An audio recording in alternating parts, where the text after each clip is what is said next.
Bonjour à tous. Christ est Seigneur. Jésus est Seigneur.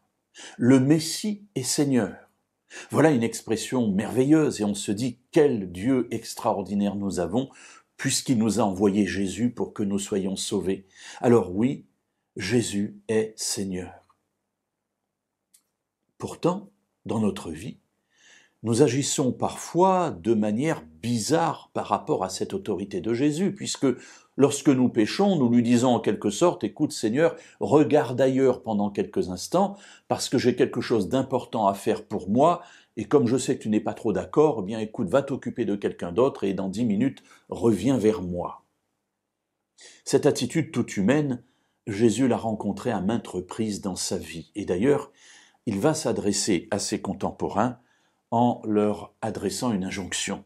Dans l'Évangile selon Luc au chapitre 6 et au verset 46, il est dit « Pourquoi m'appelez-vous Seigneur, Seigneur, et ne faites-vous pas ce que je dis ?»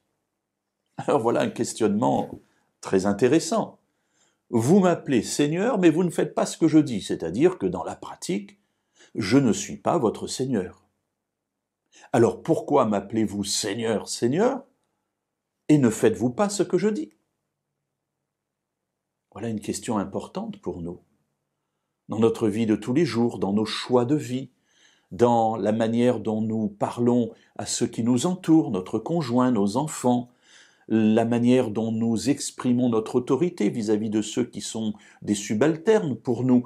Comment est-ce que nous nous exprimons dans notre vie qui témoigne du fait que Dieu est notre Maître, que Jésus est notre Seigneur? Eh bien, Jésus nous donne la réponse ici simplement en faisant ce que je vous dis. Connaître la volonté de Dieu est bien, mais la pratiquer, c'est mieux.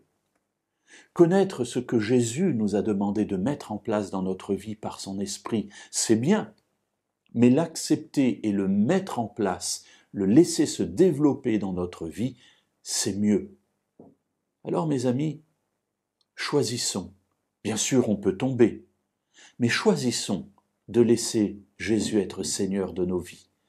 Alors à ce moment-là, lorsque nous lui dirons Seigneur, Seigneur, cela aura du sens.